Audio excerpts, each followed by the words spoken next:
Gencarnya pembangunan opini tentang Pilpres 2024 yang selalu digas bahkan hampir tak punya rem, membangun opini bahwa Pilpres 2024 ini akan satu putaran. Saya menemukan fenomena unik di lapangan ketika saya turun ke lapangan dalam rangka sosialisasi pencalekan saya di Dapil Jakarta. Banyak masyarakat yang mengaku cenderung kalau ada lembaga survei yang melakukan survei terhadap mereka, punya kecenderungan untuk tidak menjawab. Alasannya kenapa? Mereka takut kalau data itu nanti kalau mereka menjawab selain 02, mereka khawatir.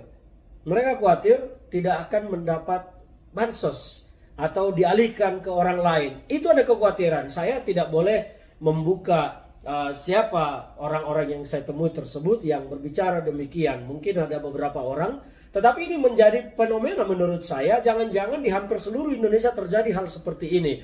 Maka orang-orang yang menjawab survei adalah orang-orang yang memilih pasangan 02 terutama. Maka sehingga wajar angka mereka menjadi tinggi. Karena apa? Orang yang tidak berani menjawab tidak terdata lagi, atau mungkin dimasukkan dalam data tetapi tidak seperti realita di lapangan. Saya tidak tahu seperti apa mekanisme mereka, para tim surveyor itu di lapangan, ketika orang yang tidak mau menjawab itu apakah dimasukkan ke dalam kelompok tidak tahu atau tidak menjawab, atau diabaikan begitu saja dan beralih ke sumber yang lain, narasumber yang lain. Tetapi yang mau saya sampaikan di sini, saya menjadi tidak heran ketika survei-survei 02 menunjukkan angka yang cukup tinggi. Karena apa? Mungkin yang hanya berani menjawab mereka adalah orang-orang yang memang berani memilih 02. Tetapi yang memilih 01 dan memilih 03 memilih tidak menjawab karena takut.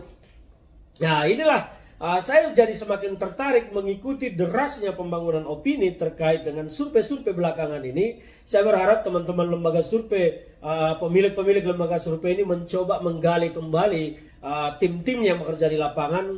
Ketika ada orang yang menjawab, tidak mau menjawab atau tidak tahu, apakah dimasukkan seluruhnya atau sebagian. Tetapi yang pasti bagi saya melihat bahwa pemilu presiden kali ini tidak mungkin satu putaran, hampir tidak mungkin. Kalau kita melihat realita di lapangan, akan janggal ketika Pilpres 2024 ini berakhir satu putaran, dan mungkin akan terjadi gejolak politik secara nasional ketika penguasa memaksakan kehendaknya, memaksakan keinginannya, memaksakan kemauannya untuk memenangkan 02 satu putaran. Ditambah dengan segala macam tanda-tanda kecurangan, mungkin akan membuat situasi politik nasional kita, kondusivitas bangsa kita menjadi tidak baik dan tidak tenang. Saya tidak sedang menakut-nakuti, tetapi kemungkinan itu sangat mungkin terjadi apabila penguasa terlalu memaksakan keinginannya untuk memenangkan 02 sebagai pemenang pada Pilpres kali ini. Saya berharap bahwa kita semua menjadi anak-anak bangsa yang peduli terhadap masa depan bangsa ini, peduli terhadap kondusivitas bangsa kita. Karena yang paling penting bagi negara kita salah satunya adalah keamanan. Tanpa keamanan jangan pernah bicara Indonesia maju. Tanpa keamanan jangan pernah Indonesia akan melesat pesat. Tanpa keamanan jangan pernah berharap apa yang dicita-citakan para pendiri bangsa kita akan tercapai. Maka untuk keamanan, demi keamanan, saya berharap penguasa, terutama Pak Presiden Jokowi yang masih memimpin saat ini, Pak Eling, tolong netral, jaga sikap Bapak. Silakan saja Bapak mau mendukung 02, tidak masalah bagi rakyat ini, asal Bapak berani jantan menyatakan cuti dan melepas semua fasilitas negara, atau bahkan lebih jantan lagi, lebih keren lagi kalau menyatakan mundur dari presiden untuk menjadi juru kampanye 02, juru kampanye Prabowo Gibran.